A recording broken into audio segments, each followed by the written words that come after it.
الفيلم بمجموعة من العلماء في الصحراء واللي هم جين فروست وديرزي ودكتور إيريك واللي يبقى أبو جين. وفجأة الهواء بيشتد جدا وبينزل نيزك من السماء وبيظهر شخص غريب فجأة وبيخبطوه بالعربية اللي هم سايقينها من غير ما يقصدوا. بعد كده بنرجع بالأحداث لسنة 965 قبل الميلاد وبالتحديد في النرويج، والناس هناك كانوا بيعبدوا آلهة غريبة وكتيرة جدا، وبتاخد الأمور منحنى مختلف لما بتهاجمهم عمالقة الصقيع، وكان الملك بتاعهم اسمه لوفي. وعشان يهدوا ويوقفوا الحرب بيقرر الملك أودين ملك أسجارد، وأسجارد دي تبقى يعني زي انا بقول لك كده زي كوكب كده عايش عليه الناس في الفضاء. انه مهم يعني ان هو قرر انه يحاربهم، والموضوع اتحول لحرب كبيرة جدا بين مملكة أسجارد ومملكة الصقيع. وفي نهاية الحرب قدر أودين ومملكة أسجارد ان هم ينتصروا، وهزم أودين لوفي ملك الصقيع، ولكنه خسر واحدة من عين الاتنين. ولكن المهم انه قدر ياخد مصدر قوتهم واللي هو عبارة عن مكعب ازرق، وخدوا المكعب ده ورجعوا على مملكة أسجارد، ومن ساعتها وبقت المملكة بتاعت أسجارد قوية جدا ومركز للممالك التسعة كلها. الممالك التسعة دي تقدر تقول كده عليها ان هي زي اتحاد كده بين ممالك تانية زي مثلا أسجارد كوكب الارض وحاجات تانية زي كده. بعد وقت بقى بيكون الملك أودين طفلين وهم ثور ولوكي، وبيكون دايما بيكلموا مع الحرب ومع عمالقة الصقيع، وبيعرفهم ان هيجي يوم واكيد هيرجعوا يحاربوهم من تاني، وواحد منهم هما الاتنين يقدر يقف قصادهم ويهزمهم زي ما هو عمل بالظبط. وبتمر سنين كتير جدا وبيكبروا لوكي وثور، وبتكون في حفلة كبيرة جدا وبنعرف انها حفل تتويج ثور كملك لأسجارد، وده بسبب ان أودين بدأ يكبر جدا في السن. ويحضر في الحفلة دي ام ثور ولوكي، وبنشوف سلاح ثور وهو عبارة عن مطرقة ضخمة جدا، وبنعرف ان محدش غيره بيقدر يشيلها او حتى يتحكم فيها، ومحدش يقدر يتحكم فيها الا لو قلبه صافي تماما. ونعرف ان المطرقه كمان بتتحرك وبتطير وبتعدي اي حاجه قصادها وبتجيله بمجرد ما يمد ايده عشان يمسكها. بعد كده بيهجم عليهم مجموعه من جنود جيش عمالقه الصقيع، وحاولوا ان هم يسرقوا المكعب اللي اخدوا أودين منهم زمان، لكن الحراس بينجحوا انهم يتصدوا لهم ويحافظوا على المكعب. وبنرجع لثور اللي بيكون عايز يروح يحارب عمالقه الصقيع، لكن أودين بيرفض وبيقول له ان بكده ممكن تقوم حرب كبيره من تاني تهدد التسع ممالك. بس ثور مش بيقتنع بكلام ابوه، وبيجمع مجموعه من الجنود واصحابه عشان يروحوا يحاربوا عمالقه الصقيع من غير معرفه ابوه. لكن بيعترض طريقهم هندل حارس بوابه أسجارد، وبنعرف ان هو الوحيد اللي في أسجارد اللي عنده قدره يشوف كل الناس في كل مكان في العالم كله وفي كل العوالم كلها عامه، وهو كمان اللي بيقدر يتحكم في فتح وقفل بيفروست، وده الرابط الوحيد بين أسجارد وبين العوالم التسعه كلها. لكنهم في الاخر بيقدروا ان هم يقنعوه وبيعدوا من البيفروست ويكملوا طريقهم. ولما بيوصلوا بيستقبلهم ملك عمالقة الصقيع وبيفضلوا يتكلموا سوا، لكنه بيكون محضر لهم كمين وبيهجم عليهم بجنود كتير من عنده، وبتدور بينهم معركة كبيرة جدا. لكن وبدون مقدمات بيجي أودين وبيوقف كل اللي بيحصل، وبيقول للوفي يوقف كل حاجة وإلا هتحصل حرب عملاقة على الفاضي. وبعد كده بياخد ثور واللي معاه وبيرجعوا على أسجارد في هدوء. ولما بيرجعوا بيكون أودين متعصب جدا من ثور لأنه بيحسوا إن لسه طايش وعيل عشان خالف أوامره، وبالتالي بيقرر إن هو يسحب قوته كلها والمطرقة بتاعته كمان ويحدفه في أسوأ مكان في كل العوالم التسعة، كوكب الأرض. بعد كده أودين بيحط لعنة على المطرقة، واللعنة هي إن أي حد عنده القدرة والصفات المناسبة عشان يكون صاحب المطرقة تجيله قوة ثور الكاملة مكملة ويبقى سلاحه هو المطرقة. وبعد كده بيرميها على طول وراه على كوكب الأرض، وده السبب اللي خلانا نشوف المطرقة مرمية في فيلم ايرون مان اللي شفناه في الفيديو اللي فات. وبرضه كده بنكون فهمنا أول مشهد خالص في الفيلم، وبنعرف مين الشخص اللي وقع فجأة من السماء وشافوه العلماء، وهو ثور. بعد كده بيفوق ثور وبيفضل ينده على المطرقة وينده على هندل وبيطلب منه إن هو يفتح البيفروست، لكن طبيعي جدا مفيش حاجة كانت بتحصل، ما هو تم تجريده من كل حاجة. بس بتقرب منه العالمة اللي اسمها دارزي وتكون خايفة منه جدا لدرجة إنها كهربته بصاعق كهرباء، فبيفقد ثور الوعي وبياخده ويروح على المستشفى. ولما بيفوق في المستشفى بيبدأ يضرب ويهاجم كل اللي حواليه لحد ما بيجي دكتور ويحقنه بحقنة مخدرة عشان يفقد الوعي من تاني.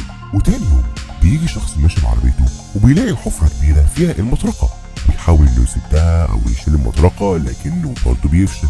وبتتلم الناس وبيحكي لهم الراجل عن المطرقة الغريبة اللي محدش بيعرف يشيلها خالص، وبيقرروا كلهم يروحوا عشان يحاولوا يشيلوا المطرقة دي بنفسهم، واللي يقدر هياخدها كجائزة ليه.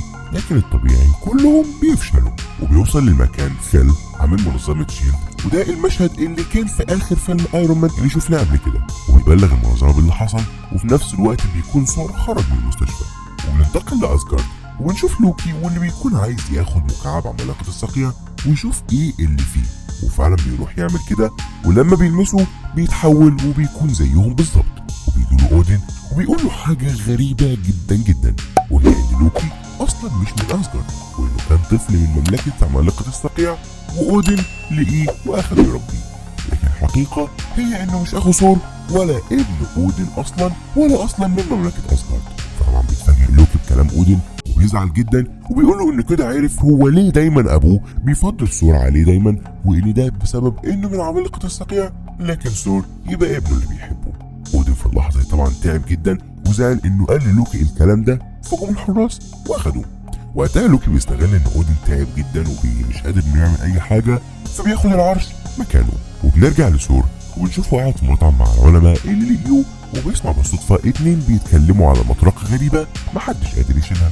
بيعرف منهم ثور المكان وبيتحرك عشان يروح على المكان ده ويجيب المطرقه بتاعته، ولكن قبل اي حاجه راح الاول لمحل حيوانات عشان عايز يشتري حصان. لكن الراجل اللي واقف في المحل بيستغرب وبيقول ان هم مش بيبيعوا احصنه خالص. والحمد لله بتوصل جين في الوقت المناسب وبتاخد ثور بعربيتها عشان توصله قبل ما يفضح نفسه اكتر من كده. وبعد شويه مش كتير بيوصلوا فعلا للمكان اللي فيه المطرقه، وبتكون منظمه شيلد اتحفظت على المكان وبداوا يعملوا دراسات كتير عشان يعرفوا السبب ورا ان المطرقه دي مش بتتحرك اساسا ومحدش عارف يشيلها. ومره واحده وله مقدمات بيجي ثور وبيبدا يضرب كل الحراس واي حد يقابله عشان يشيل المطرقه. وفعلا وصل لها بعد خناقه مع الحراس، لكنه بيتفاجئ وبيفضل يبكي لانه ما عرفش يشيلها، وبالتالي بيفهم ان خلاص ما بقاش عنده القدره ولا القوه اساسا عشان يشيلها. وبتيجي الشرطه وطبعا بيعتقلوا ثور لانه دخل جوه منطقه حكوميه تبع منظمه شيلد. فبيقعد العميل فيل يحقق معاه، ولكن بتحصل مفاجاه لثور لانه بيلاقي لوكي فجاه بيظهر قدامه وبيبدا يساله وهو مستغرب جيت هنا ازاي وليه. فبيقول له لوكي انا جيت اقول لك ان ابونا مات وجيت عشان كمان اسلم عليه. وطبعا هو هنا بيكون بيكذب وقال كده عشان بس ثور ما يرجعش اسجارد. المهم ان بعد ما قال كده راح ساب ثور ومشى، وقبل ما يمشي بيحاول يشيل المطرقه لكن مش بيقدر خالص، وطبعا هو ما يستحقهاش. بعد كده بيجي دكتور إيريك وبينجح انه يضمن ثور وبيخرجه. ما هو بالنسبه للكل بني ادم عادي جدا خالص ومحدش يعرف ان هو المفروض ملك اسجارد. بننتقل بعد كده للوفي ملك عمالقه الصقيع، وبيكون معاه لوكي اللي جاله عشان يتفقوا سوا على ان لوفي يقتل اودن، وفي مقابل ده هيسلموا لوكي المكعب بتاعه ويرجع يعيش في اسجارد ويحكمها.